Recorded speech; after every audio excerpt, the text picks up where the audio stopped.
Herzlich willkommen zu einem für mich sehr besonderen Video. Es geht um eine ganz spezielle Instrumentenfamilie, eine sehr alte und wichtige, die Rubab- oder Rabab-Familie. Das sind Kastenhalslauten, die vor allem in Zentralasien und im Nahen Osten beheimatet sind. Und wir werden heute einige von denen kennenlernen. Es wird ein erster Teil der Reihe und hoffentlich folgen noch ein paar mehr Videos danach. Das hier ist die afghanische Rubab.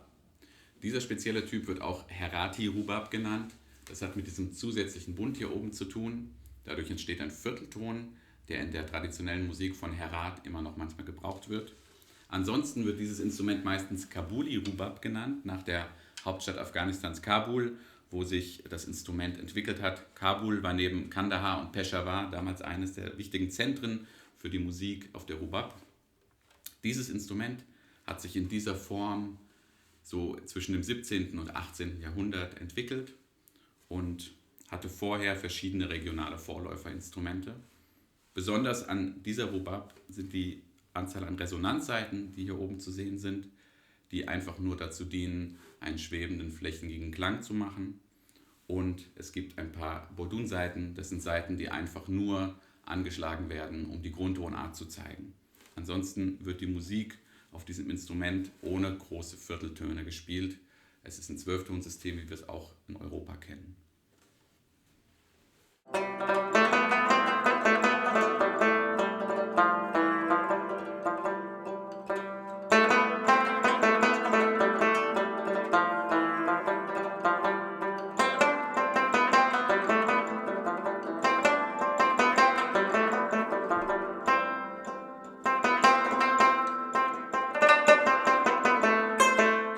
Das hier ist eine Kabuli Rubab, aber in einem sehr speziellen Typ, entwickelt von dem Musiker Khaled Amman, der mittlerweile in Europa lebt. Und er hat das Instrument mit mehr Saiten ausgestattet, mit mehr Bünden, um so auch traditionelle persische und andere orientalische Musikstile darauf spielen zu können.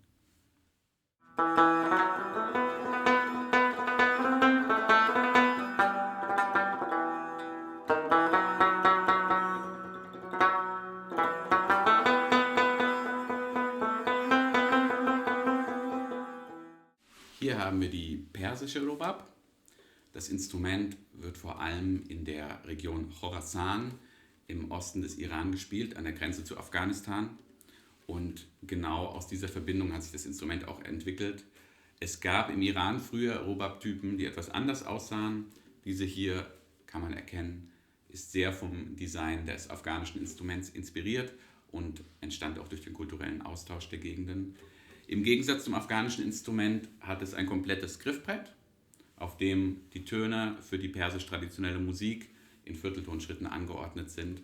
Und es ist ein Instrument, das häufig auch die tiefste Stimme im Ensemble übernimmt, zusammen mit der Tar oder der Stachelfiedel Kamanche. In anderen Regionen des Iran wird das Instrument häufig durch die Ud oder Babat ersetzt. Genau.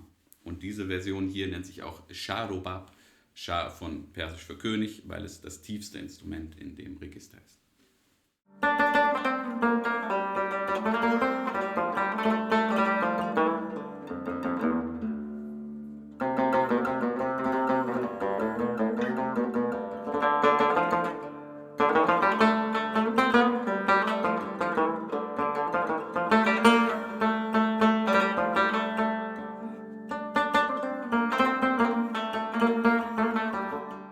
Das hier ist ein Replik oder ein Nachbau eines Instruments aus der Mogulzeit.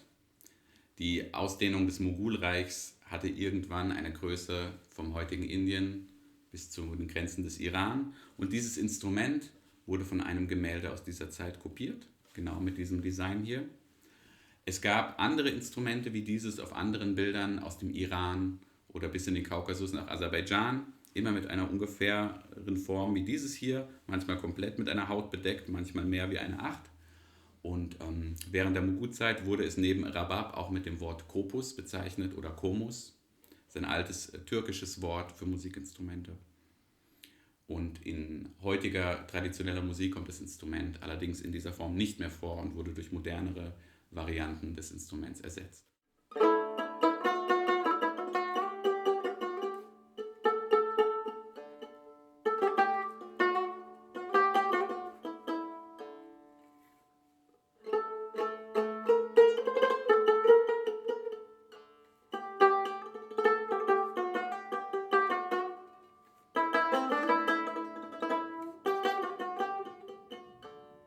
Das hier ist die Rubab-i Pamiri oder Pamiri Rubab, ein Instrument, das im Pamirgebirge gespielt wird, im historischen Badakhshan.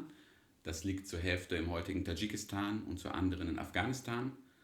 Das Instrument ist sehr, sehr alt und wahrscheinlich einer der Archetypen der Rubab. Man kann sich vorstellen, dass vor vielen, vielen, vielen Jahrhunderten die Urformen der Rubabs so ausgesehen haben. Einfache Instrumente. Ähnlich wie bei all den Instrumenten natürlich ein Korpus, der aus einem Stück Holz gemacht ist, mit einer Haut oder einem Leder bespannt und verschiedenen Saiten darauf. Das Instrument ist immer noch nach wie vor sehr, sehr wichtig für die spirituelle Musik im Pamir, aber auch für Poesie, die dazu gesungen wird. Und es dient hauptsächlich zur Begleitung von Gesang. Es gibt aber auch einige solistische Stücke dafür.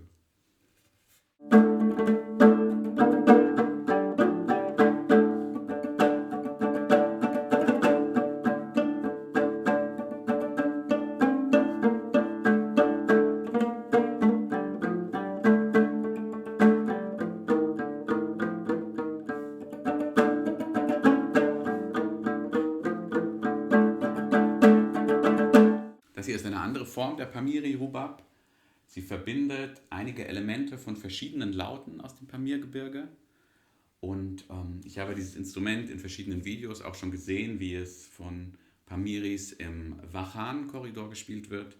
Das ist eine sehr entlegene Ecke von Afghanistan, ein dünner Felskorridor, in dem die Bevölkerung Wachi genannt wird.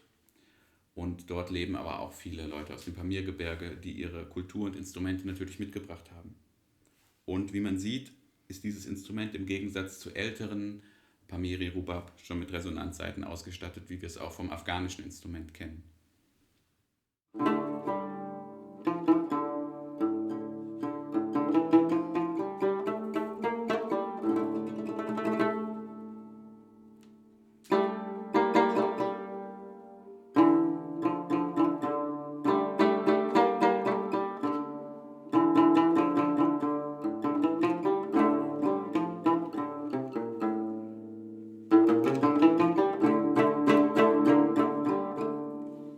Das ist die Chardar oder Hunza Rubab. Wie der Name schon sagt, kommt es aus dem Hunza-Tal im Norden Pakistans in Gilgit-Baltistan.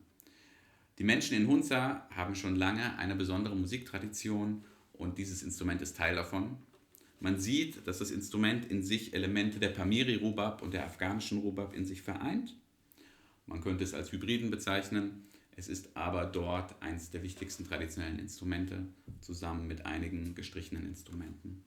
Und in den letzten Jahren wurde sehr viel darin investiert, die traditionelle Musik von Hunza wiederzubringen und auch weiter zu tradieren. Und das ist ein ganz schöner, besonderer Teil davon.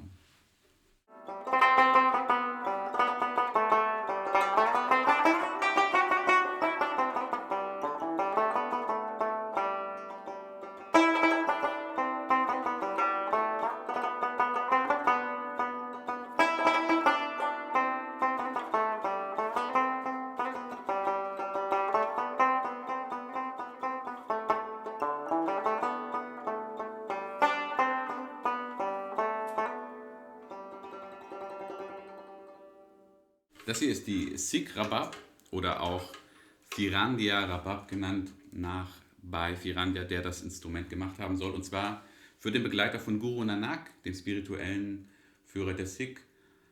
Das Instrument wird vor allem im Punjab gespielt, zwischen Pakistan und Indien.